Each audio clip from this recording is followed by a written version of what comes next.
শোণিতপুৰ জিলাৰ চাৰিদৰত অৱস্থিত জিয়ন একাডেমি নামৰ বিদ্যালয়খনে অসম সংগীত লক্ষ্মীনাথ বেজবৰুৱাৰ দ্বাৰা ৰচিত এই অসমৰ জাতীয় সংগীতক বিকৃত ৰূপত প্ৰকাশ কৰিছে। ই অতি গৰিহণাৰ যোগ্য।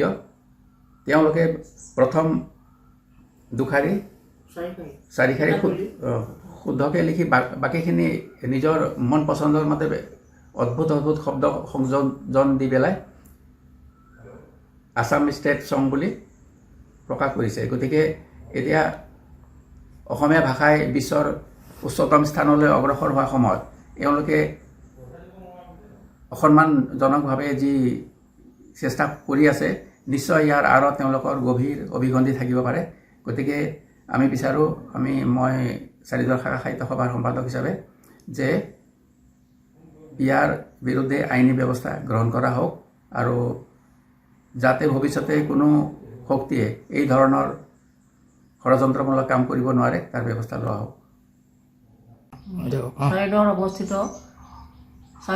ফৰেষ্ট গেটত অৱস্থিত আমাৰ জিয়ন ইংলিছ একাডেমি নামৰ যিখন বিদ্যালয়, সেই বিদ্যালয়খনৰ এটা বিকৃত তথ্য পোহৰলৈ আহিছে।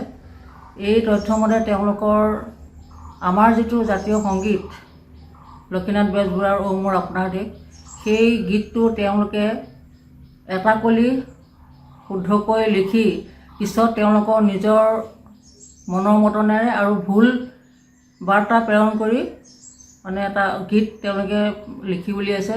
গতিকে আমি সেইটো এতিয়া এইমাত্ৰ পাইছোঁ। পাই আমাৰ সাহিত্য সভাৰ ফালৰ পৰা, অকল সাহিত্য সভাই নহয়, গোটেই অসমতে এতিয়া জাগৰণ হ'ব লাগিব। কাৰণ অসমীয়া ভাষা সাহিত্য বিশ্ব দৰবাৰত অৱস্থিত হোৱাৰ সময়ত এনেকুৱা এখন বিদ্যালয়ে ইমান গৰ্হিত কাম কৰিব বুলি আমি ভবা নাছিলোঁ। গতিকে আমি অনুৰোধ কৰোঁ প্ৰশাসনক, এই আইনী ব্যৱস্থাৰে যিসকলে এইবিলাক বেয়া কাম কৰিছে তেওঁলোকক ধৰিব লাগে আৰু শুদ্ধ বাৰ্তা প্ৰেৰণ কৰি সমাজলৈ সুখ শান্তি আনিব লাগে। আমি সেইটোকে আশা কৰোঁ। আপোনালোকৰ ফালৰ পৰা ব্যৱস্থা লোৱা হ'ব? আমাৰ ব্যৱস্থা ল'ম। আমি ওপৰ মহলতো এই বিষয়ে অৱগত কৰিম। আমি সেইটো আশা ৰাখিছোঁ। আৰু আগলৈ অন্য বিদ্যালয় যেন তেনেকুৱা ধৰণৰ কোনো কাম নকৰে, সেইটো সজাগ হ'বৰ কাৰণে সকলোকে আহ্বান জনালোঁ। অকল আমাৰ সাহিত্য সভা বুলিয়ে নহয়, অসমৰ প্ৰতিজন সচেষ্ট ৰাইজে এই বিষয়ত যথেষ্ট গুৰুত্ব দিব লাগিব। আমি সেইটোৱে আশা কৰিছোঁ। ভাষাৰ অপমান হ'ব নালাগে। মুখৰ ভাষা সদায় জিলিকি থাকিবলৈ আমি তাকেই কামনা কৰোঁ। ধন্যবাদ। আপুনি বাৰু হাড়ৰ সমস্যাৰ কাৰণে পাটনালৈ যাবলৈ চিন্তা কৰি আছে নেকি? এতিয়া আৰু চিন্তা নাই। আপোনাৰ যিকোনো হাড়ৰ সমস্যা হ'লে এতিয়াৰ পৰা আৰু পাটনালৈ যাব নালাগে, কিয়নো এতিয়াৰ পৰা গুৱাহাটীতে পাব সেই সকলো সা সুবিধা। গুৱাহাটীৰ আমিনগাঁৱত অৱস্থিত Patna orthopaedic and multi speciality হস্পিটেলত কম খৰচতে পাব সেই সকলো উন্নত মানদণ্ডৰ চিকিৎসা সেৱা, য'ত অভিজ্ঞ চিকিৎসকৰ দ্বাৰা সম্পন্ন কৰা হয় বিভিন্ন ধৰণৰ হাড়ৰ অস্ত্ৰোপচাৰ। বৰ্তমানলৈকে ৩,০০০তকৈও অধিক ৰোগী সুস্থ হৈছে।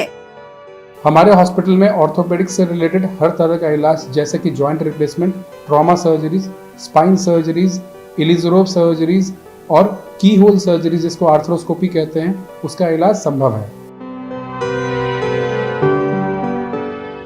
উন্নত মানদণ্ডৰ সা সুবিধা থকা হস্পিটেলখনত আছে ৩টাকৈ VIP ৰুম, 11টা কেবিন, জেনেৰেল ৱাৰ্ডত আছে 12খনকৈ বিচনা তথা 7খনকৈ বিচনাযুক্ত ICU। তাৰোপৰি এই হস্পিটেলখনৰ ভিতৰতে আছে ফাৰ্মাচীৰো সা সুবিধা।